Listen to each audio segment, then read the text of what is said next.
graça e a paz, queridos. Uma ótima noite a todos e todas. A alegria é indizível por estarmos aqui mais uma noite para a glória do Deus Pai. Tendo em vista que já se passou um mês até que nós tivemos a nossa última ceia. E hoje, não diferente, seguiremos com as mesmas orientações, né? Faremos da mesma forma, até que nós venhamos estar vivendo o fim desse tempo de distanciamento social. Quando ele acabar, celebraremos ainda com uma grande festa aqui, com muita alegria, realizando para o Senhor, dentro da nossa estrutura culto, com a presença de todos os irmãos, uma celebração extremamente agradável. Mas enquanto isso não é possível, estamos nós aqui, num número reduzido, né? Apenas os que operam os mecanismos aqui de informação, com a intenção de oferecer a você, de levar até você a palavra de Deus, nosso momento de oração, enfim, essa nossa disposição de celebrarmos ao Deus vivo, o nosso culto vivo, né? A nossa disposição de oferecer o nosso corpo como sacrifício vivo diante do Senhor, que é o nosso culto racional. E o culto racional não é um culto inteligente, é um culto verdadeiro, espontâneo, que parte do profundo da nossa alma. Essa é a nossa intenção em realizar o nosso culto racional. E eu creio que nessa noite, mais uma vez, o Espírito Santo de Deus tem nos preparado coisas boas, porque Ele é bom e Ele nos ama muito. Já se passou aí uma semana até nosso último domingo, mas nós estamos aqui para engrandecer o nome do Senhor. Cada semana, cada culto, né? São 2 por semana, cada culto é uma surpresa enorme. Eu sempre digo que não é por conta de que ele se trata de uma transmissão, um culto virtual. Não se trata de um culto presencial que ele deixa de ter o seu efeito e na nossa alma, na minha alma, na alma da minha esposa, dos meus irmãos que comigo participam aqui, deixa de ser tão edificante. E isso é o que faz o Evangelho ser tão extraordinário, que ele não está limitado a nenhuma circunstância. Eu pregava esses dias e dizia que nosso Deus é o Deus sem fronteira. Isso cabe muito bem. Não existe nada que possa limitar o nosso Pai. E nessa noite você está convidado a celebrar comigo a esse Deus tão maravilhoso. Para isso eu convido você a pegar a sua Bíblia no livro de Romanos, né? Romanos, o livro que já foi considerado aqui. Enquanto isso, quero agradecer aos meus irmãos da IECP Vila Saí, aos nossos companheiros de caminhada aí, né? Nossos irmãos, a quem nós não temos visto por esse tempo, mas sabemos que está aí bem ligado, até os que estão longe, como já dito aqui hoje, estão ligadinhos na nossa transmissão. Quero celebrar a Deus pela vida desses, quero louvar a Deus pelas pessoas que nos acompanham nesse tempo, né? Que passaram até mesmo a conhecer o trabalho da IECP de Vila Saí, que possa continuar mesmo após a pandemia. Temos o desejo de continuar transmitindo a boa palavra de Deus. E a você que conosco está nessa noite, e se ainda você não fez contato com o seu familiar, seus amigos, faça contato, compartilhe do link, e depois, ainda amanhã, você pode ir no YouTube e pesquisar lá sobre a mensagem de hoje, na minha página, Pastor Elinaldo Lindolfo. Você pode ir lá e assistir e compartilhar. Por hoje eu quero convidar você a abrir a sua Bíblia no livro de Romanos, capítulo de número 7. Você que está com a sua Bíblia aí nas suas mãos, ou com o seu smartphone, enfim, qualquer um dos recursos que você tenha para acompanhar. Romanos capítulo 7, os versos 24 e 25, pelo que diz assim a palavra de Deus: Miserável homem que sou, quem me libertará do corpo sujeito a esta morte? Graças a Deus por Jesus Cristo, nosso Senhor, de modo que com a mente eu próprio sou escravo da lei de Deus, mas com a carne da lei do pecado.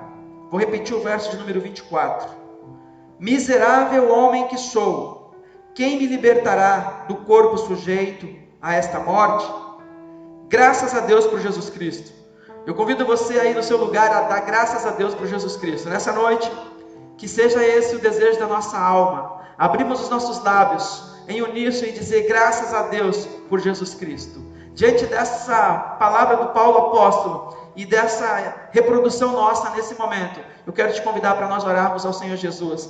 Orarmos a esse Jesus porque nós damos graças a Deus. Vamos orar todos em nome do Senhor. Glorioso Deus e Pai, Tu que és o nosso Senhor e Salvador, o soberano Senhor, o Deus Criador de todas as coisas, aquele a quem no seu grande amor por nós não hesitou em enviar o Teu único Filho para que pudesse nos resgatar de toda uma maneira vã de viver. E nessa noite em especial nós estamos aqui celebrando ao Senhor, porque nós queremos trazer à memória a ceia, trazer à memória o Teu sacrifício naquela cruz, através desse momento em que nós celebraremos a ceia do Senhor aqui nessa casa. Deus amado, em dado momento, no mesmo momento, queremos trazer à memória também que há 2000 anos atrás, naquela cruz, o Senhor se ofereceu como sacrifício, para nos redimir de toda maneira errônea de viver, de toda culpa, de toda condenação, trazendo sobre nós a graça do Senhor, trazendo sobre nós o livramento, uma nova aliança por meio de um novo e vivo caminho. O Senhor proporcionou essa oportunidade, a que não foi adquirida com prata nem ouro, mas pelo precioso sangue de Jesus.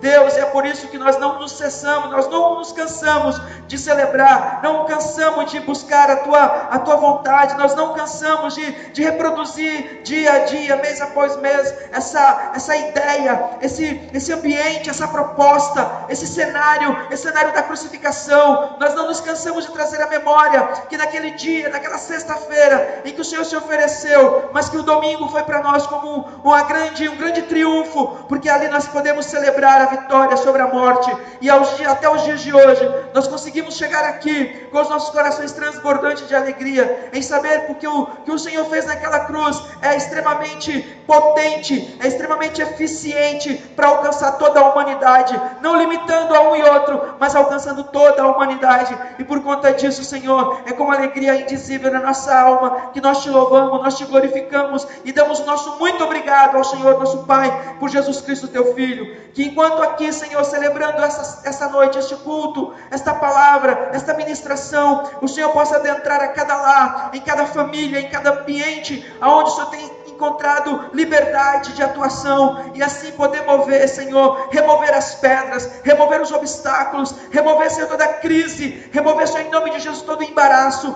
e poder restaurar, restabelecer a paz, restabelecer a união, a comunhão e o amor, papai. Que o Senhor tome nas Tuas mãos poderosa a todas as pessoas nessa hora, que conosco celebra, que conosco acompanha. Meu Deus, obrigado, e que seja uma noite especial, porque aqui o Senhor está, ali o Senhor está em todos os lugares, e por tudo isso nós celebramos, glorificamos o Teu nome. E seja muito bem-vindo, Jesus, seja muito bem-vindo, Espírito Santo, a esse ambiente, em nome de Teu Filho amado. Ó Deus, eu agradeço, aleluia, glória a Deus, glória a Jesus, amém. Você pode glorificar a Deus porque Ele é bom demais. E eu quero nessa noite compartilhar com você dessa palavra, tendo em vista que o livro de Romanos poderíamos chamar de o quinto evangelho, como alguns teólogos consideram. A história escrita por Paulo, essa última carta escrita pelo Paulo apóstolo, Romanos, ou aos Romanos, ela é tão profunda, que cada momento que nós temos a oportunidade de lermos, nós nos deparamos com uma riqueza que alegra e fortalece a nossa fé, que nos estimula. E nessa noite em especial, quando nós falamos do sacrifício, quando falamos desse momento de celebração pela ceia, eu vejo que essa palavra que eu quero considerar, ela está muito bem relacionada com esse período que nós estamos vivendo. Um período de medo, um período de frieza e distanciamento. E não me refiro ao distanciamento social, me refiro ao distanciamento espiritual, onde o temor da minha alma e do meu coração é que ao findar esse período de pandemia, as pessoas também tenham com ela enterrado a sua fé, as suas convicções. Por que eu penso assim? Porque vivemos ainda presos a alguns conceitos, e por mais que o Evangelho esteja disponível, esteja sendo pregado em tempos tão comum e oportuno, as pessoas ainda cultivam alguns princípios que, infelizmente, nessas horas de em que nós estamos impedidos de celebrarmos um culto presencial. Muitas pessoas se perdem, não sabem para onde vir nem o que fazer. Não sabem o que fazer porque, de certo modo, acostumaram a cultivar no seu interior um desejo de vir ao culto, e é muito bom isso. Eu entendo que, pelo menos eu vou falar dentro da minha experiência, os últimos 23 anos da minha vida, ela está totalmente relacionada com essa proposta de igreja, de culto, quase que todos os dias, de segunda a segunda, a minha vida está relacionada a essa estrutura religiosa chamada igreja. E é natural que dentro dessa rotina e dessa perspectiva se desenvolva um costume. Mas a verdade é que o que há de perigoso nisso é de que, infelizmente, não são poucas as pessoas que os anos da sua vida desenvolvido nesse ambiente culto, eles não foram eficazes para desenvolver no seu interior uma capacidade de dependência única e exclusiva do Deus Todo-Poderoso.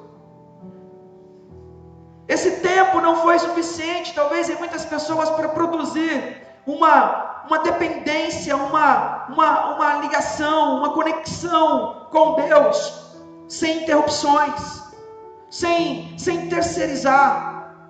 Porque eu entendo ser muito importante toda a partilha da palavra que acontece todos os dias de ajuntamento, de reuniões.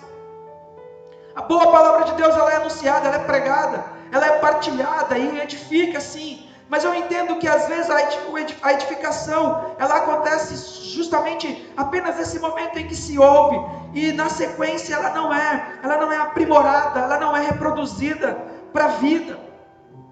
E essa talvez seja a razão que não poucas pessoas estejam tão desesperadamente preocupadas com a sua vida cristã, ou com as suas práticas, ou talvez com a ausência delas. E quando nos deparamos com as Escrituras e com a proposta que o Pai tem para nós através do Evangelho, fica tão nítido, tão esclarecido qual é a verdade, ou qual é a real intenção de Deus em desenvolver com o ser humano uma relação que possa ir para além de um conjunto de práticas religiosas e de apenas um ouvir sem se desenvolver. E é baseado nisso que eu quero nessa noite partilhar com vocês essa palavra do livro de Romanos capítulo 7. É claro que eu não vou me limitar apenas ao verso de número 24 e 25, onde o apóstolo Paulo ele diz: miserável homem que sou, quem me libertará do corpo sujeito à morte? Essa é a primeira consideração desse versículo. A segunda, que ele diz, é muito mais uma questão de gratidão, porque se a primeira ele apresenta duas situações envolvendo a sua própria vida. Ele diz: miserável homem que sou. Ele apresenta a sua miséria, ele apresenta a sua situação. É claro que o que nós estamos falando aqui é que Paulo assume uma representação de si, da humanidade inteira, e sobretudo desse grupo chamado cristão. É exatamente o que o apóstolo Paulo está fazendo quando ele faz essas considerações no capítulo 7. E ele praticamente encerra dizendo: miserável homem que sou, quem me libertará do corpo sujeito a esta morte? É nesse desejo, ou nessa intenção de assumir uma representação da humanidade, que Paulo usa a sua experiência, ele usa as suas experiências para transmitir verdades e princípios para todas as pessoas, em todo o tempo que essa mensagem é lida, que esse evangelho é compartilhado. É exatamente isso que esse homem vem dizer, desse dilema que envolve não apenas aos seus conflitos internos, porque nós estamos diante de um homem capacitadíssimo, eloquente, cheio de graça divina, com um dom extraordinário da interpretação e da revelação, da partilha, da obra missionária. Porque se nós formos falar das atribuições, dos adjetivos de Paulo, são muitos, mas dentre todos o que eu vejo é um homem de intimidade com Deus, um homem de um relacionamento extremamente profundo com Deus, mas mesmo assim, ele não esconde as suas crises, os seus conflitos, os atritos de alma que ele manifesta nas Escrituras. É tão inadmissível muitas vezes.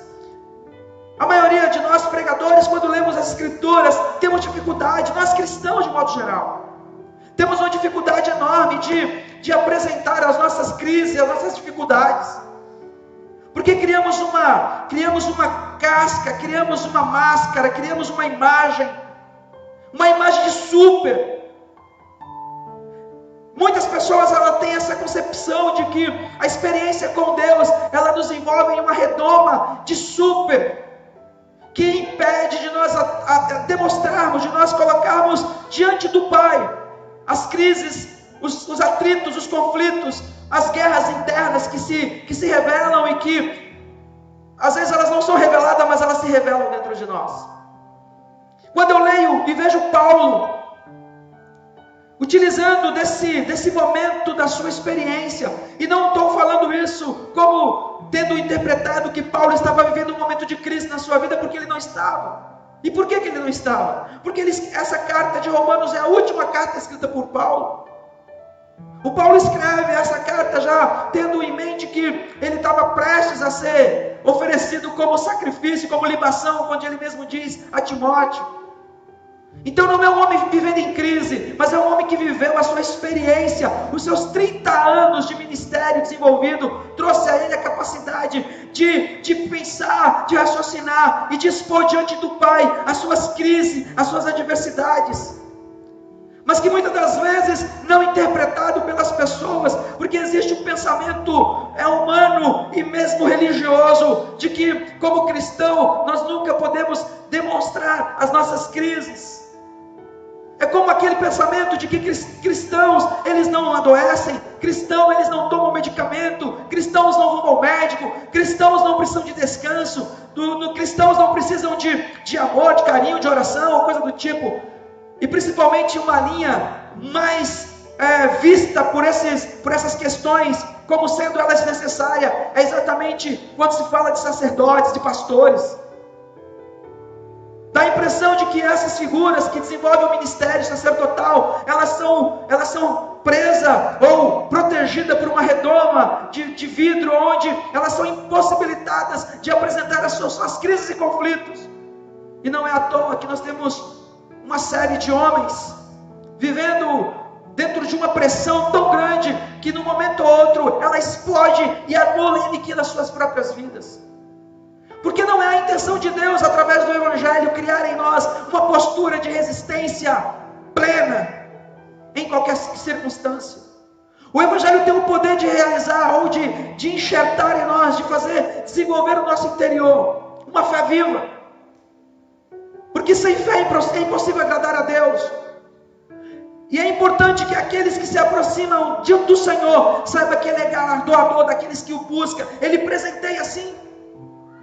Mas nem por isso Ele nos faz de um material diferente. Porque enquanto vivendo nesse corpo e nesse mundo, o material a que somos feitos é o mesmo de todas as pessoas. Sujeito a todos os elementos no mundo. Seja no mundo espiritual, seja no mundo físico. Mas eu entendo que a Bíblia é um livro tão extraordinário, tão maravilhoso, que eu encontro na vida de um homem chamado Paulo, uma figura de uma profundidade intelectual e espiritual tão grande. E ele faz questão de se propor como representação da humanidade em face de crises, de dilemas, de que não apenas Paulo tinha vivido, mas que o mundo inteiro vive, o mundo inteiro. Ainda muitas vezes não sendo trazido como verdades e expressões, mas a verdade é que eles existem, essas crises interiores. E digo isso porque nós estamos vivendo um tempo de crise externa, mas a crise externa está produzindo crise interna ainda maior na vida das pessoas. E eu penso que isso se dá exatamente por essas verdades ditas por Paulo, apóstolo, quando ele manifesta, ele faz menção da sua experiência de vida. Porque Porque aos 13 anos de idade, é claro que muito antes, Paulo é totalmente envolvido com o cenário judaico, com a prática do judaísmo presente na sua casa e na sua vida. Mas aos 13 anos, quando ele é apresentado no meio de toda a cúpula dos mestres, dos rabinos, e ele torna-se um daqueles que, diante do feito, diante do conceito religioso, do ritual do bar mitzvah, da apresentação do garoto, que aos 13 anos ele começa a adquirir responsabilidade da lei, responsabilidade pela lei, porque aos 13 anos de idade, o apóstolo Paulo, ele já estava tomado pela consciência da força da lei na sua vida, tendo sido criado nesse cenário da instrução, da palavra, da lei, da prática judaica, de todos os ritos judaicos. Ele que inseriu-se nesse contexto tão profundamente, que se tornou um defensor da lei, ao ponto de perseguir cristãos que se convertiam no percurso ou no desenvolvimento da igreja primitiva. Mas um dia esse Paulo, que diante da sua postura de aprimoramento religioso, de detentor da lei, de mestre da lei, e que durante toda a sua vida, talvez nesse cenário de práticas e ritos, chegou um momento na sua consciência que, ao parar para pensar, ele viu o quanto isso tinha sido tão em vão. E por que ele diz isso? Porque a verdade é que todo o capítulo de número 7, ele fala dessa lei. E é interessante que quando ele considera sobre a lei no capítulo 7, desde os primeiros versículos, mas logo nos versículos de número 7 em diante, ele vai falar de uma lei, a lei da luta contra o pecado. Ele vem falar da lei da luta contra o pecado, dessa luta em que todas as pessoas, em todos os lugares, em todo o tempo, está inserido nesse contexto de luta. E que para ele agora isso se torna ainda mais relevante, porque ele tem uma outra consciência. Porque agora ele não era mais o Paulo da religião, ele era o Paulo, mensageiro da graça. Era o Paulo que foi resgatado. Era o Paulo que teve os seus olhos abertos, que foi removido dos seus olhos todas as escamas da cegueira, e que agora ele enxerga. É porque ele enxerga, ele entende que esse princípio de observação, e quando ele fala da lei, é muito interessante que ele utiliza a lei de diferentes modos aqui, de diferentes modos e diferentes situações. Ele utiliza da lei como se referindo ao Pentateuco, como os mandamentos mosaicos. Ele utiliza da lei como poder de controle. Ele utiliza da lei, até falando mesmo da lei sobre o pecado, esse domínio. Ele utiliza falar da lei, ele se propõe a falar da lei como princípio a ser observado. É bem interessante que quando ele fala da lei, ele não se refere a definir apenas a lei de Moisés, mas ele vai mesclando, dando algumas ideias diferentes do conceito lei que ele está usando. Dentre elas, a lei do pecado. E quando ele vai desenvolvendo isso no capítulo 7, ele vai chegando a essa conclusão de que todo o período em que ele mesmo passou sendo manipulado ou dominado por a lei, ainda embora ele considera que a lei é boa, e ela é mesmo, porque no capítulo 7 que ele fala que se não fosse a lei, ele não saberia o que era pecado. Se não fosse a intenção da lei de mostrar a gravidade do pecado mediante a todos os recursos oferecidos pelos princípios mosaicos dados por Deus, é natural que talvez até então ele mesmo, como muitos pensavam, que a prática repetitiva de ritos poderia proporcionar para ele uma vida diferente. Mas ele foi identificando, e é isso que ele escreve para as pessoas. Ele diz sobre essa luta do contra o pecado, em que ele se refere à questão da cobiça, a questão dos desejos, a questão dos elementos que o influenciam a práticas que não são agradáveis. E é nesse cenário que ele diz: olha, sabemos que a lei ela é espiritual, e eu não. Ele diz, pois, ele fala que ele foi vendido como escravo. Ele se coloca na condição de um homem que vive aprisionado pelo pecado e que o escraviza. Então logo a gente percebe que Paulo, ele assume mesmo, de modo muito natural. É como se fosse a voz de todos falando. É meio que procurando as explicações, e não ele propriamente dito, porque ele já tinha, mas agora é a voz de muitos que procura explicação para tanta coisa. E ele vai mencionando que, na verdade, a lei ela vem como uma oportunidade de revelar o que não era bom. Porque nós temos que entender que a proposta de Deus quanto à lei de Moisés era exatamente dar ao povo judeu, até então hebreus, uma linha, uma forma de se conduzir. Porque lá no deserto, quando Moisés manda, é orientado por Deus a subir, ficar 40 dias e 40 noites recebendo as informações. Diz as escrituras que o próprio Deus escreveu naquelas tábuas e entregou a Moisés, para que Moisés levasse ao povo, para que se tornasse uma regra do bem viver. E ali estava: não matarás, não cobiçarás, não faça isso, não faça aquilo. Os princípios de orientações para dizer para as pessoas: olha, não é a lei que vai proibir vocês de fazerem isso, mas a lei ela orienta vocês dizendo que essas coisas são perversas e más. Elas matam, elas arruinam a vida. E foi essa a proposta de Deus através da lei desde então.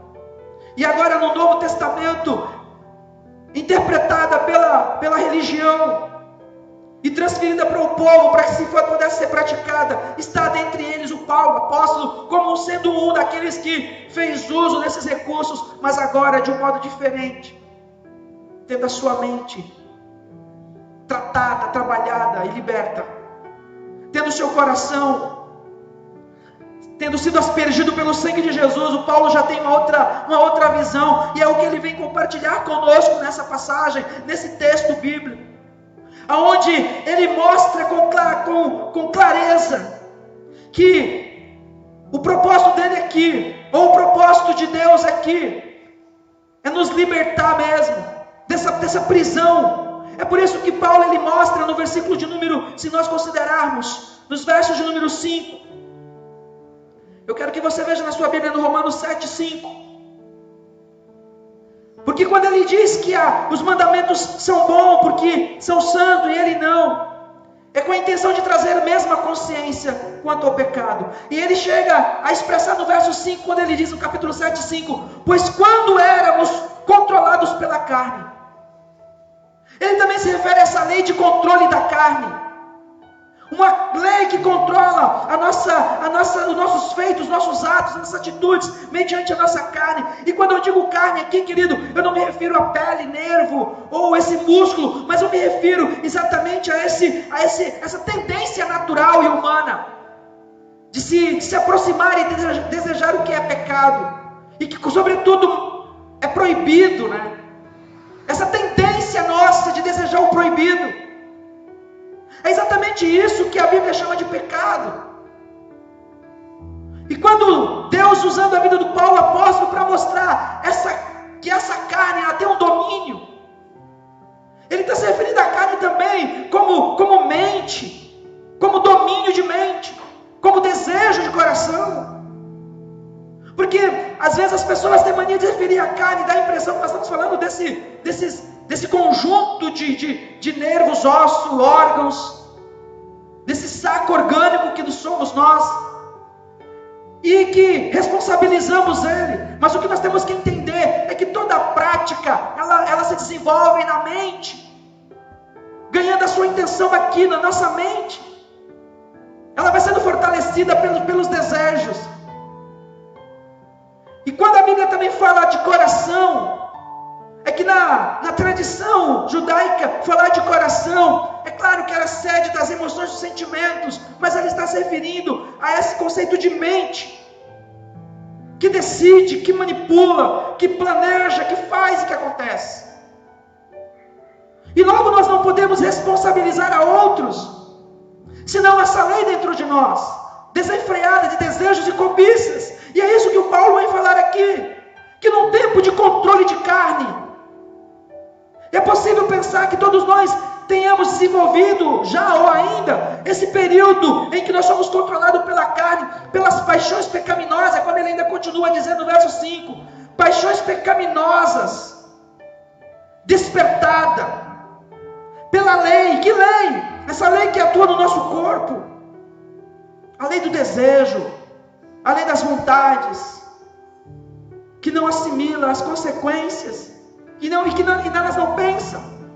Ainda elas existindo, elas não são passivas de pauta dos nossos pensares, mas elas existem. E o Paulo está dizendo, quando nós éramos controlados pela carne, e ele fala disso tendo em mente que todo ser humano, pelo momento ou outro, é controlado mesmo pela carne. Esse controle propõe isso, essas questões que geram morte, no qual ele diz o seguinte: de forma que dávamos fruto para a morte. Fica nítido que o controle dessa carne, ou dessa mente que manipula o corpo, ela produz frutos sim, mas são frutos de morte. É disso que o Paulo vem falar, dessa produção de frutos para a morte. Mas ele mesmo diz no verso 6, mas agora, morrendo para aquilo que antes nos prendia, morrendo para esse domínio de carne, morrendo para esse aprisionamento. E por que ele diz que morrendo e não mais morto? Porque ele fala, fomos libertados da lei.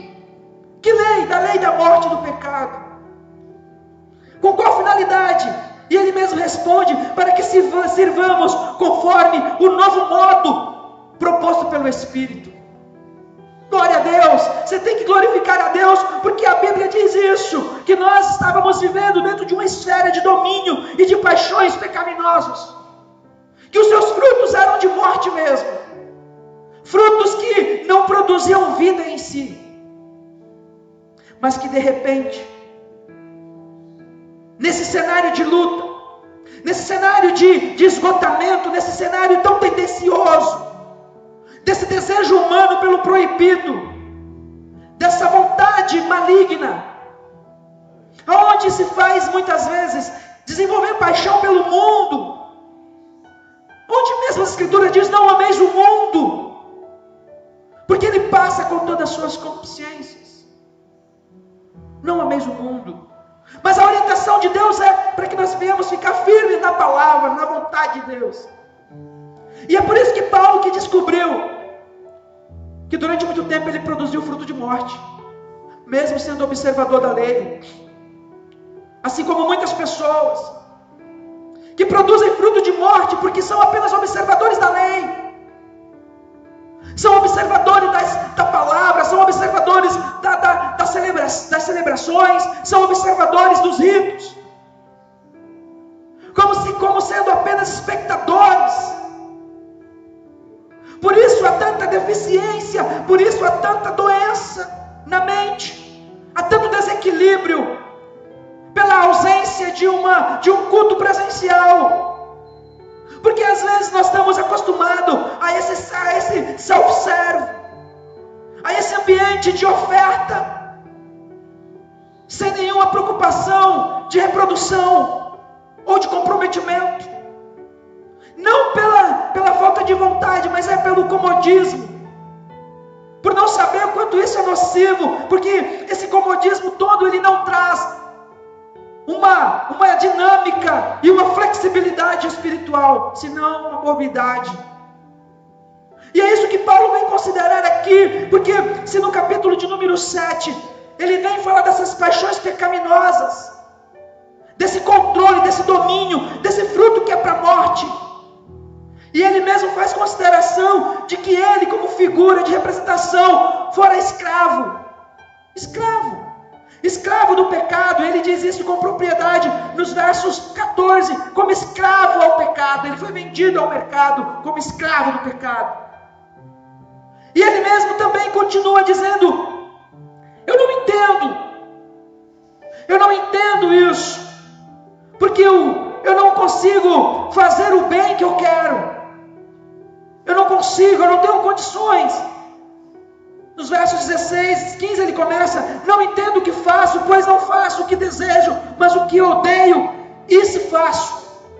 E logo ele diz: e se faço o que não desejo, admito que a lei é boa. Então quem não é bom? Em outras palavras, nós. A lei é boa, ela é uma diretriz, ela é uma observação, mas ele diz, ele é que é mau, de modo que ele considera no verso 17, neste caso, não sou mais eu quem faço, mas o pecado que habita em mim. E aí ele se refere a essa lei do pecado, essa presença de pecado habitante do nosso ser, que gera todo esse caos, gera esse caos dentro de nós, gera essa dor, gera essas perdas, gera esses danos. Pois ele diz, pois o que faço não é bom, e o bem que desejo, mas não faço o que é bom, mas o mal que eu não quero, esse eu faço todo tempo. O bem que eu quero fazer, eu não consigo. Porém o mal que eu não gostaria, esse eu faço. Diante disso, ele faz menção nos versos 23. Mas vejo outra lei atuando nos meus membros, no membro do meu corpo, guerreando contra a lei da minha mente. Ou seja, por um momento Paulo se vê dentro de uma lei, de uma batalha, onde a mente não mais como manipulada pelas vontades, mas desejosa por fazer o que é agradável a Deus. Mas por um outro, o corpo do desejo e da cobiça, o corpo do apetite desenfreado, desregulado, por aquilo que é nocivo e pecaminoso. Ele vê isso atuando. E quando ele fala disso, ele fala desse cenário, desse mundo em que as pessoas vivem assim. É por isso que Paulo não está falando propriamente dele, mas fazendo uma representação, como já disseram. Ainda embora ele diz, para ficar mais claro ainda, miserável homem que sou, quem me libertará do corpo sujeito a esta morte? Ele vê isso como morte. Esse cenário de pecado e de domínio pecaminoso como morte. E é natural que ele vê assim. Porque ele mesmo lá no comecinho, no capítulo 3 de Romanos, ele fala que o salário do pecado é a morte. Um homem que desenvolveu uma relação com Deus tão profunda, tem a prerrogativa, tem a experiência de falar desse assunto. E porque ele fala desse assunto em todo o capítulo 7, dessa luta, e ele encerra o capítulo 7 apresentando a sua vida miserável. Ele fala, miserável homem que sou. Mas ao mesmo tempo ele diz, graças a Deus por Jesus Cristo. Ele não encerra o capítulo 7 com o miserável homem que sou, quem me libertará desse corpo mortal ou desse corpo de morte. Mas ele encerra o capítulo de número 7 dizendo, graças a Deus por Jesus Cristo, o nosso Senhor, de modo que com a mente eu próprio sou escravo da lei de Deus, mas com a carne da lei do pecado. Ainda mesmo mencionando que diante da luta, do pecado, do desejo do pecado, ele entende que há um diferencial, há um divisor de águas, há uma esperança, há um caminho. E fica muito claro quando nos capítulos 7, se ele vem demonstrar isso, que nada de bom habita nele, no versículo no 7:18, é interessante quando ele diz, nada de bom habita em mim. É razoável dizer que um homem que agora é cheio do Espírito Santo, ele vem falar que nada de bom habita nele, não como sendo ele um homem vazio, mas pelo contrário, cheio de Deus. Mas se referindo ao povo, a um ser humano, a um indivíduo vazio, que quando não permite que a presença de Deus o envolva, ele pode se considerar, como Paulo falou, nada de bom habita em mim. Mas sabe, irmãos, eu fico olhando o que exatamente a obra que o Senhor Deus desenvolveu durante todos os séculos, e mais precisamente há 2000 anos atrás para cá, é quando o mesmo Paulo, ele revela essa situação humana na sua expressão aqui, e demonstra que ele, como toda a humanidade, apesar de muitas vezes viver nesse cenário de pecado e de ser habitante de um desejo pecaminoso, eu acredito que o que ele fala no verso 22, ele diz, no meu íntimo No íntimo do meu ser é um prazer na lei de Deus. De certa maneira, todas as pessoas, em algum momento, elas têm o desejo de desenvolver a lei agora não como conjunto de regras, mas um relacionamento com Deus. Porque não são poucas vezes que, conversando com todas as pessoas, mesmo inserida num contexto de vida pecaminosa, em algum momento ela deixa escapar um desejo de servir a Deus. E é para isso que eu estou aqui, para dizer para você, como sempre tenho dito, que existe uma esperança, que existe um caminho, que existe uma saída, que existe um novo e vivo caminho para você. E por que eu digo isso? Porque está escrito aqui. É muito interessante que, depois de todas essas considerações, em que o Paulo declara essa guerra dentro do ser humano, em que ele se coloca na condição, essa guerra dentro dele, ao ponto de declarar as suas misérias, ele vem no capítulo 8, logo se o capítulo 7 do livro de Romanos, ele vem carregado de todo o peso, onde fica nítido que o apóstolo Paulo, ele desce, ele vai agora assim, dentro de uma situação que caracteriza o mais profundo do abismo humano no capítulo 7, no capítulo 8, os versículos iniciais declara que o que caracterizava um caos na vida de Paulo e na vida do homem de modo geral, agora no capítulo 8, no verso de número 1, ele diz: portanto agora, já não há condenação para os que estão em Cristo Jesus. Eu convido você a glorificar a Deus aí, por esse versículo. Portanto, agora já não há condenação para os que estão em Cristo Jesus. Precisamos glorificar a Deus por isso. Porque se no momento em que Paulo ele apresenta no capítulo 7, ele menciona todo o capítulo 7, uma única vez o Espírito Santo. E ali no capítulo 7, ele vai demonstrando, ele desce ao mais baixo nível, o mais baixo estado de condenação humana. No capítulo 8, ele dá um salto desse abismo, ele dá um salto desse caos. É isso que Deus está falando. O capítulo 8 vem dentro desse cenário de salto do caos para um novo, para a proposta, para a vida nova, para a vida no Espírito. E é isso que ele fala. Portanto, já não há condenação para os que estão em Cristo Jesus. É o momento da exultação. É o momento do salto do abismo para a exultação. É o momento que ele propõe a mim e a você a disposição de saltar da dificuldade, de saltar do abismo para a presença do Espírito, para a glória de Deus, para esse cenário onde já não existe mais o caos, colocando o ser humano sob esse domínio das trevas, e da luz. Não, ele apresenta agora uma esperança. Ele apresenta agora uma saída. Ele apresenta agora uma possibilidade. E é essa possibilidade que eu considero com você no verso de número 1. Porque ele diz: portanto agora já não há condenação para os que estão em Cristo Jesus. Não há condenação. Verso 2: porque por meio de Cristo Jesus a lei do Espírito de vida me libertou. É muito interessante que no versículo 1 do capítulo 8, ele fala de uma condenação. Ele fala de que não há mais condenação. E no versículo 2, ele fala agora que existe uma libertação. A transformação ou a mudança da condenação para a situação de libertação. É isso que ele está propondo. É o momento de que o homem estava preso em uma condenação, mas agora, por Deus, pelo sacrifício de Jesus na cruz, veio uma libertação. É isso que ele considera nesse capítulo 8. Onde ele diz: porque aquilo que a lei fora incapaz de fazer por estar enfraquecida. Por que a lei estava enfraquecida? Porque a lei pode ser boa.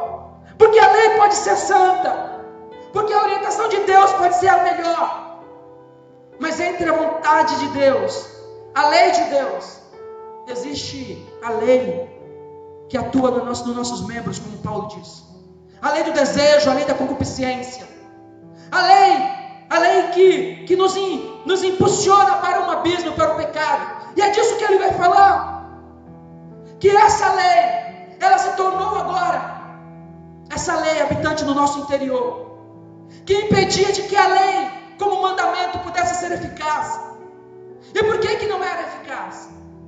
Porque apesar de ser bom, de trazer consciência, ela não era poderosa para impedir de qualquer ser humano de cometer o ato do absurdo, do pecado e cair num caos e num abismo profundo. E de modo que quando ele diz isso, ele faz menção de algo feito, que agora sim, quando ele diz no verso 3 ainda, Deus fez, enviando o seu próprio Filho, à semelhança do homem pecador, como oferta pelo pecado. Aquilo que a lei não podia fazer e estava enfraquecida por causa da carne, Deus fez, enviando o seu Filho Jesus, à semelhança do homem pecador, como oferta pelo pecado. Diante disso, com a proposta de nos justificar e de atender à exigência da lei que pedia isso, Jesus veio como sacrifício perfeito, como oferta agradável a Deus. E é por isso que, se no capítulo 7 Paulo ele menciona o Espírito apenas uma vez, no capítulo de número 8 ele menciona por 16 vezes o Espírito Santo de Deus. Por 16 vezes ele menciona o Espírito, ou seja, o Espírito Santo aparece como centro de toda a produção na vida do homem. Se no momento antes da ação do Espírito era a lei da condenação, a culpa, agora é a lei manifestada pela vontade soberana do Deus vivo, que ao enviar o seu único Filho, Jesus Cristo, na cruz do Calvário, se ofereceu como oferta agradável, como sacrifício perfeito, propondo a mim e a você a possibilidade de já não mais viver segundo a lei do pecado e da morte, mas propondo a mim e a você viver pelo Espírito. E é isso que ele reproduz no verso 5: quem vive segundo a carne tem a mente voltada para o que a carne deseja, mas quem vive de acordo com o que o Espírito tem, com o que o Espírito propõe, tem a mente voltada para o que o Espírito deseja. O que Paulo está dizendo é que que Deus propôs um caminho, uma esperança de arrancar o homem do caos em que vive, da profundidade pecaminosa em que vive, e dar um salto desse abismo para exultação, para celebração. E é o que nós estamos fazendo aqui nessa noite. Portanto, já não há mais condenação para os que estão em Cristo Jesus. Não há mais condenação. Não há mais condenação. E por isso eu e você podemos celebrar, porque existe uma ação diferente, o Espírito Santo. Se o capítulo 7 demonstra que quem estava no centro de tudo era o eu, porque quando nós pendemos para os desejos carnais, para os nossos apetites desenfreados, sabe o que nós revelamos? Que quem está no centro da nossa vida é o nosso próprio eu. E é isso que o capítulo 7 revela. É o eu no centro de tudo, no domínio da vida. Mas o capítulo 8 mostra que agora quem está no centro do controle de tudo da nossa vida é o Espírito Santo. E é por isso que não existe mais condenação, porque quando o Espírito Santo é o centro de tudo, é aquele que está controlando a nossa vida, é aquele que está disposto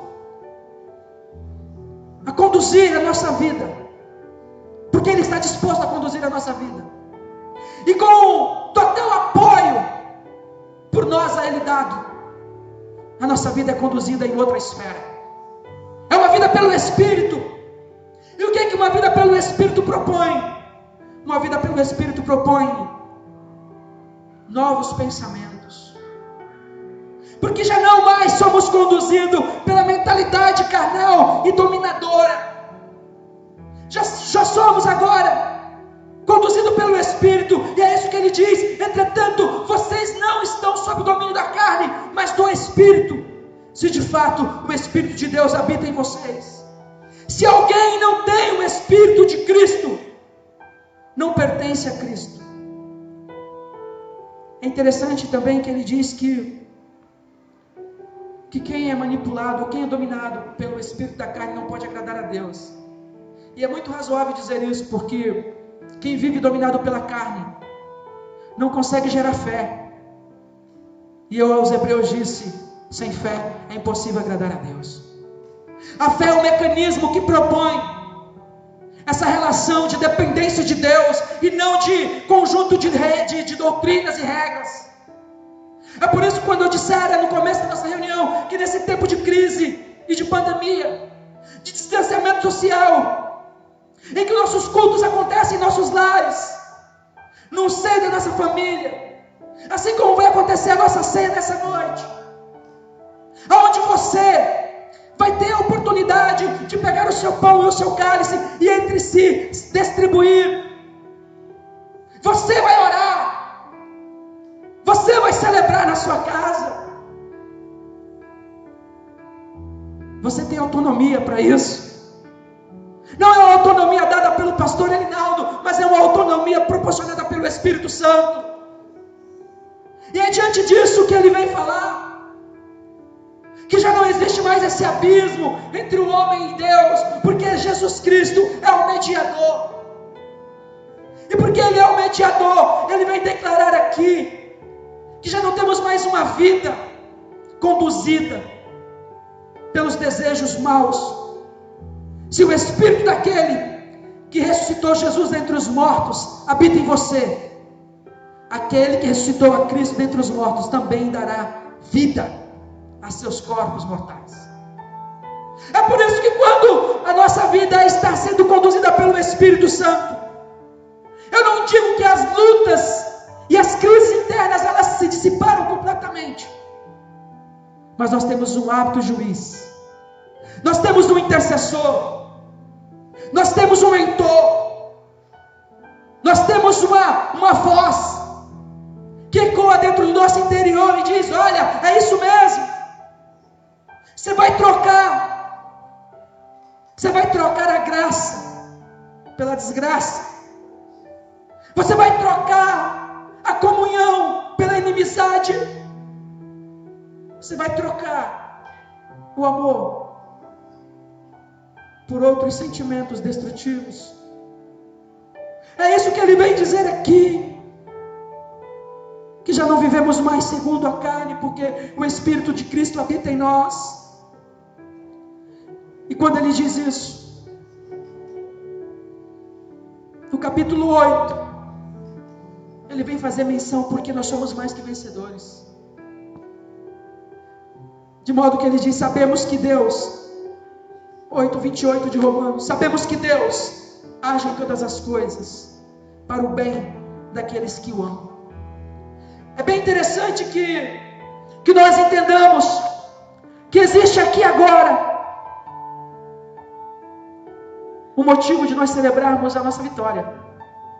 São tantas vezes que as pessoas falam: não, eu sou mais que vencedor, mas ela ainda não conseguiu viver essa esfera de presença de Deus tão profunda e tão grande, que está aqui, ali, além, que não se limita a dias de culto, a tempo, a domingo, a clero, que não se limita a orientações religiosas e nem a ritos religiosos, porque não existe mais nenhum embaraço, nenhuma condenação, nenhum muro de separação. O que existe agora são pessoas que vivem o estado de vitória. Quando ele diz: sabemos que Deus age. Sabe por que nós temos essa celebração? Porque Deus age em todas as coisas. Ele não está alheio a nada. Ele age em todas as coisas para um fim proveitoso, para aqueles que o amam. E é diante dessa certeza e convicção que o capítulo 8 ainda demonstrando circunstâncias das mais diversas, inclusive mesmo a crise que ainda nós encontramos de buscar, de pedir a Deus o que de fato é importante, porque nós não sabemos como pedir, como disse Tiago. Temos crises de petição diante de Deus, Mas o Paulo diz assim: da mesma forma, o Espírito Santo, o Espírito nos ajuda em toda a nossa fraqueza. Romanos 8, 26. Da mesma forma, o Espírito nos ajuda em toda a nossa fraqueza, pois não sabemos como orar, não sabemos como pedir, mas o próprio Espírito intercede por nós com gemidos inexprimíveis. E aquele que sonda os corações conhece a intenção do Espírito, porque o Espírito intercede pelos santos de acordo com a vontade de Deus Pai. E em tudo isso nós podemos dizer: eu sou mais que vencedor, porque eu tenho um Deus que age com propósito, eu tenho um Deus que me chamou, eu tenho um Deus que me chamou para essa nova vida, eu tenho um Deus que me fez conforme a sua imagem e semelhança, eu tenho um Deus em que eu posso dizer que Ele está comigo, e porque Ele está comigo, eu vou reproduzir o versículo 31, que diremos pois diante dessas coisas? Se Deus é por nós, quem será contra nós? Quem será contra nós? Que diremos pois diante dessas coisas? Que coisas? Dos conflitos internos, das guerras, dos anseios, das vontades, dos desequilíbrios que manifestamos. Nós temos um Espírito que intercede por nós, porque nós não sabemos orar. E o que diremos, pois, diante das lutas e adversidades? Que se Deus é por nós, quem será contra nós? Quem será contra nós? Quem fará acusação contra os escolhidos de Deus? Quem fará acusações contra os escolhidos de Deus? Se é o Pai, se é o Cristo, se é Deus, quem justifica? Quem nos condenará? Se foi Cristo Jesus que morreu, mas ainda mais, foi Cristo Jesus quem ressuscitou, está à direita do Deus Pai. É por isso que você não está limitado a um templo, a uma liturgia, a um grupo, a um homem. Você não está limitado a nada. Há uma autonomia aqui, para chegarmos diante dele e adorarmos com profundidade. Ah, mas e as lutas e as adversidades que eu tenho passado nesse tempo, tem enfraquecido a minha fé. Paulo diz assim: quem nos separará do amor de Cristo? Quem? Ele não diz nem em primeira instância o quê, mas ele diz quem? Porque ele considera que nada ou ninguém poderá nos separar, ainda que ele propõe, ele diz: será a tribulação? Será a angústia? Será a perseguição? Ou mesmo a fome? Será a nudez? Será o perigo? Será a espada? O que será? Ou o que poderá? Quando ele diz isso, é porque nada mais está entre nós e Deus. Nem a morte, nem a crise, nem a doença, nem o porvir. Nada poderá. E eu encerro dizendo que Paulo, fazendo minhas palavras do apóstolo Paulo aqui, a partir do verso 37. Mas em todas as coisas, somos mais que vencedores, por meio daquele que nos amou. Somos mais do que vencedores, pois estamos convencidos de que nem a morte, nem a vida, nem os anjos, nem demônios, nem o presente, nem o futuro, nem quaisquer poderes, nem a altura, nem a profundidade, nem qualquer outra coisa na criação será capaz de nos separar do amor de Deus que está em Cristo Jesus, o nosso Senhor. Não é uma pandemia, não é uma crise monetária, não é uma decepção com o humano, não é nada disso ou qualquer outra coisa que tem o poder de anular em nossas vidas o sangue de Jesus Cristo, o Filho de Deus. E é por conta disso que nessa noite eu te convido, meu irmão, minha irmã amada, a celebrarmos ao Senhor Jesus Cristo, a dizermos como Paulo, graças a Deus por Jesus. No seu lugar aí eu quero convidar você a dizer graças a Deus por Jesus. Graças a Deus por Jesus. Nesse momento eu quero te convidar, igreja do Senhor, irmãos amados, todos quantos vão participar da ceia do Senhor, aí na sua casa, fique em pé, pegue o seu cálice, se você achar conveniente, distribua entre os seus aí, sejam disponíveis ao Espírito que está aí, ao Espírito Santo, ao Espírito da verdade, ao Espírito de toda consolação, porque o Paulo apóstolo, ele vem dizer um pouco antes, quando ele fala sobre a glória futura, ele diz: considero que nossos sofrimentos atuais não pode ser comparado com a glória em que será revelada. Os nossos olhos não estão postos no sofrimento e na vida aqui, estão no que está por vir, estão nas coisas que ainda virão, quando ele diz: considero que nossos sofrimentos atuais não pode ser comparado com a glória em que será revelada. Existe uma glória a ser revelada na sua plenitude, e ela será. Por isso nessa noite, meu irmão, pegue seu pão e pegue o seu cálice, porque palavras de Jesus Cristo, no livro de Mateus capítulo 26, quando na última ceia que ele participou com seus discípulos, Mateus capítulo 26,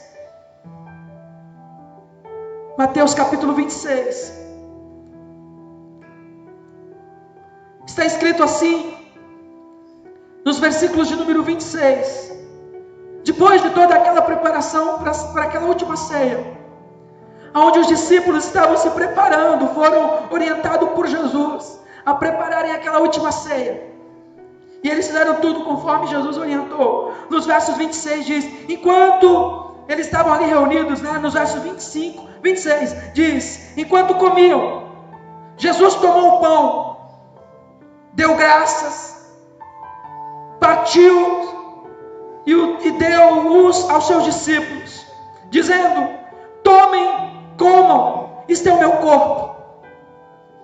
Essas foram as palavras de Jesus, reunido com seus discípulos naquela última ceia. Ele disse, tome, comam, esse é o meu pão, é o meu corpo que é partido por vós, entre vós, façam isso em memória de mim. Ele disse isso, aleluia, esse é o meu corpo. Foi isso que ele disse, tomem, comam, isto é o meu corpo. Isto é um símbolo, é um elemento simbólico, e era o que ele estava dizendo para aqueles discípulos, olham, aqui é o meu corpo que está sendo repartido.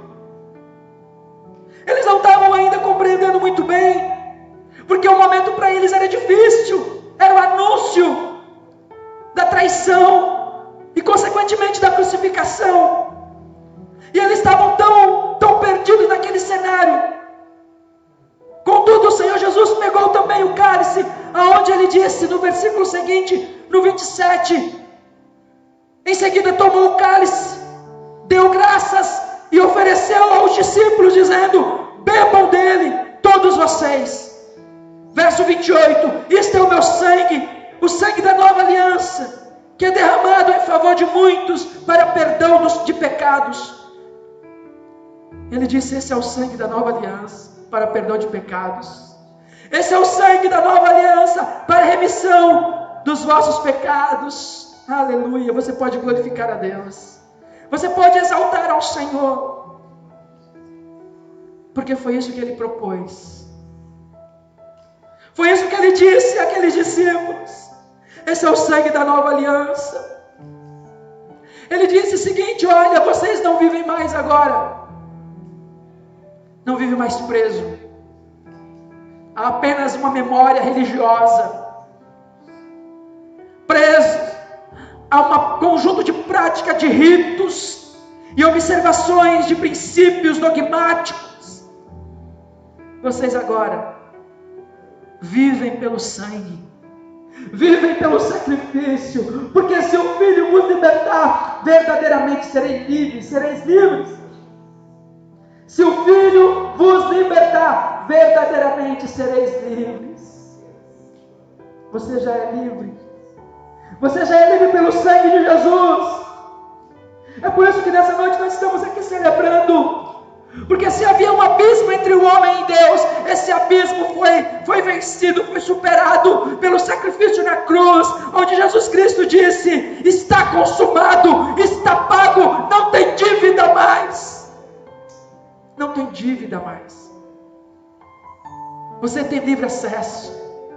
O véu se rasgou. Você pode se aproximar daquele que não limita a sua mão, os seus olhos e os seus ouvidos para estender a nós. Aproximemos dele com toda a perseverança. A minha palavra para você nesse tempo: persevere. Dê graças a Deus por Jesus. Nenhuma condenação a mais sobre a sua vida, porque onde reinava a lei do pecado e da morte, agora habita o Espírito Santo. E o que vive em você é poderoso para vivificar o seu corpo mortal, para te dar uma vida plena no Senhor. Fazendo uso das palavras do autor de Hebreus: persevere. Nesse tempo que se chama hoje, ainda persevere. Corra a carreira que está proposta.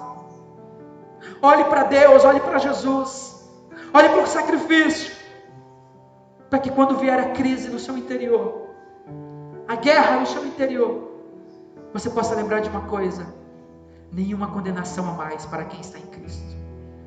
Que você possa dizer aí: eu estou em Cristo, eu vivo por Ele e para Ele, porque por Ele e para Ele são todas as coisas. Vamos orar todos. Santo Deus e Pai de nosso Senhor Jesus Cristo, pela Tua palavra revelada e a nós aqui transmitida, Senhor, nos reunimos nesse ambiente que nós separamos e reservamos para celebrar o Teu nome. Mas não, o Senhor não é Deus que santifica lugares, o Senhor não é Deus que santifica coisas, porque o Senhor escolheu habitar dentro de nós e santificar o nosso corpo mortal.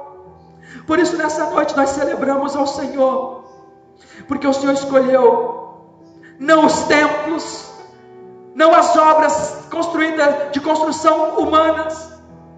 O Senhor não se deixou levar pelas obras que os homens fizeram para tentar se justificar diante do Senhor, como sendo autônomos, como tendo a capacidade de salvação por si, por méritos humanos. Mas o Senhor tem revelado o Teu Filho ao mundo, e por Ele o sacrifício da perfeição, a redenção da justificação, que reconcilia o homem consigo através do sangue de Jesus. E é pelo sangue de Jesus que nós estamos aqui reunidos nessa noite, apropriando desse pão e desse cálice, e dando por ele graça, e dizendo: Deus, esse é o Teu corpo, esse é o Teu sangue, é o Novo Testamento, que nós fazemos isso em memória do Senhor, que sobre nossas vidas recaia sobre todas as bênçãos que Tu tens preparada para cada um de nós em todo tempo, em qualquer circunstância. Nós Te celebramos, nós Te adoramos, nós glorificamos o Teu nome, porque aquilo que era impossível, a lei, porque ela estava enfraquecida, no tempo certo o Senhor enviou o Teu Filho, e Ele trouxe vida aonde a morte imperava. Recebe o nosso louvor e a nossa gratidão. Abençoa estes elementos, pão e vinho. Abençoa-nos, ó Deus, como igreja, como servos, como amigos do Senhor, como filhos, como ovelhas do Teu aprisco, servos obedientes, em que queremos glorificar o Teu nome em todo o tempo, e sermos testemunhas da Tua obra no mundo, porque o Senhor nos fez sal e luz. Obrigado, Jesus. Obrigado, Pai querido. Obrigado, Espírito Santo. A Ti nós celebramos e exaltamos, glorificamos. Amém, amém e amém. Disse Jesus: esse é o meu corpo que é partido por vós, façam isso em memória de mim. Pegue o seu pão e coma.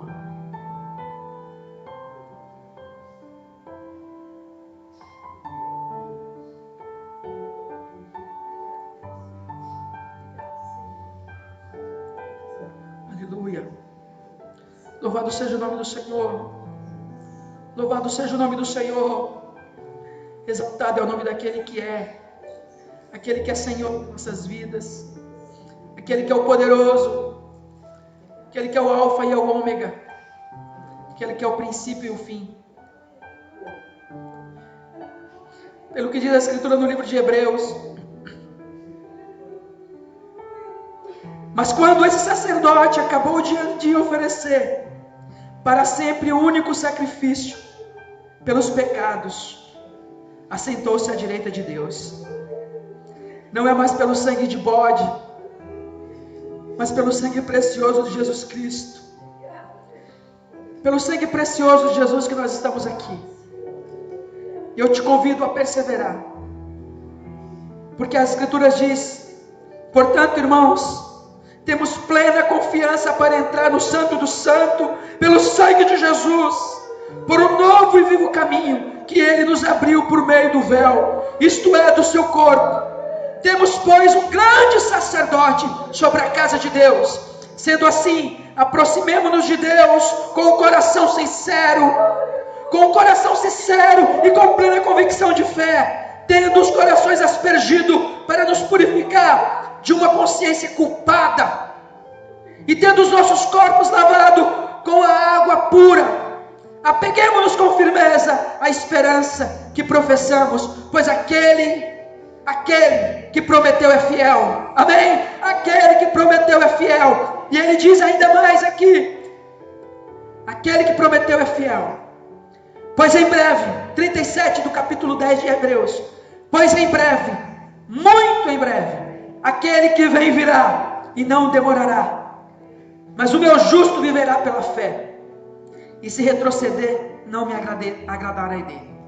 Não retroceda, persevere, porque o justo viverá e vive pela fé. Bebamos todos em nome de Jesus.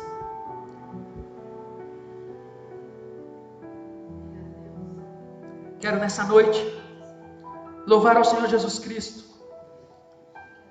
pela presença dele em nossas vidas. Ao longo desse tempo que o Espírito Santo nos uniu e nos capacitou para a sua boa obra, e é com a alegria na nossa alma por servir a um Deus que nos proporcionou tal privilégio de compartilhar com você a palavra dele, de servir a ele, mas também ser seus servos, servo de você que nos ouve. Que nós queremos encerrar nossa reunião nessa noite, nosso culto, orando, agradecendo e dizendo que persevere. Não importa quanto tempo dure a crise, e não importa com quanto ela aumente, não importa com quantas lutas venham, persevere, porque aquele que perseverar até o fim será salvo. E não tem coisa melhor e nem promessa maior do que essa dada por Jesus, que Ele voltaria para nos buscar. Para onde Ele está, nós estejamos com Ele. Um dia nós seremos arrebatados, e com Ele nós estaremos por toda a eternidade. Mas enquanto esse dia não chega, ainda aqui, nesse processo de peregrinação, persevere até o último dia da sua vida. Quero orar por você e por você. Quero agradecer a sua atenção, quero agradecer a sua parceria, quero agradecer pelo seu tempo disponibilizado para juntos nós celebrarmos essa noite tão especial, tão maravilhosa que Deus proporcionou a nossos corações.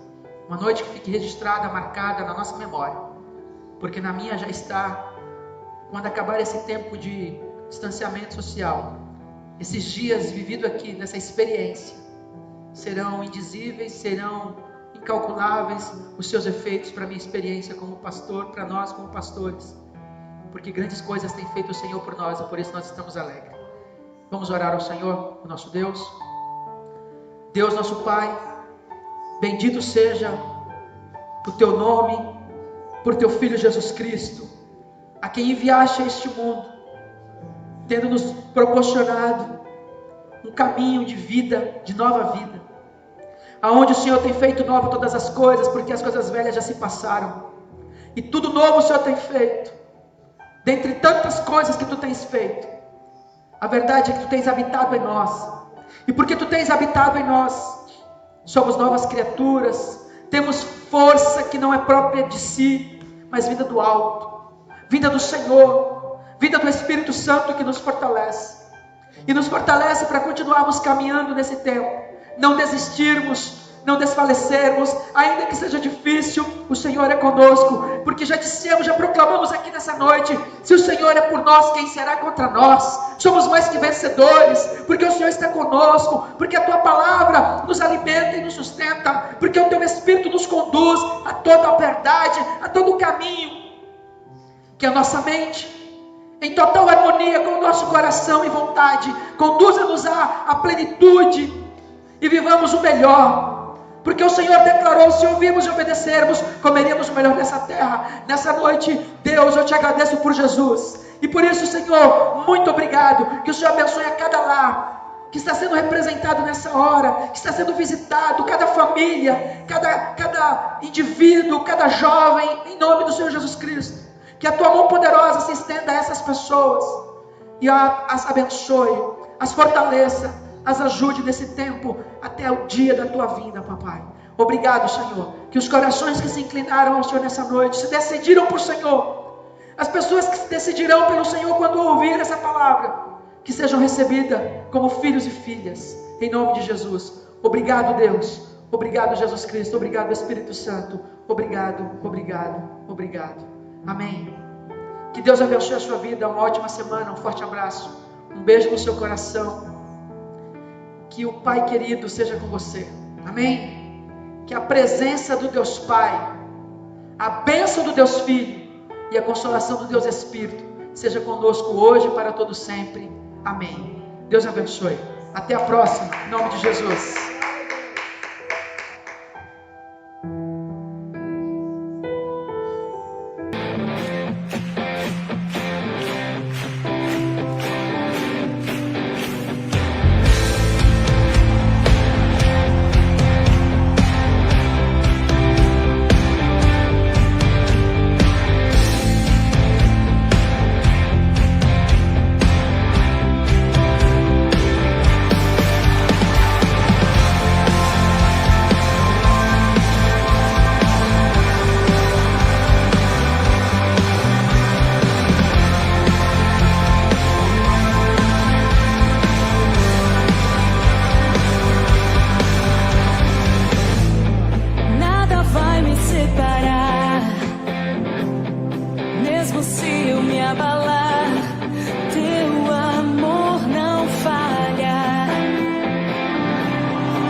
Tua graça se derrama sobre mim.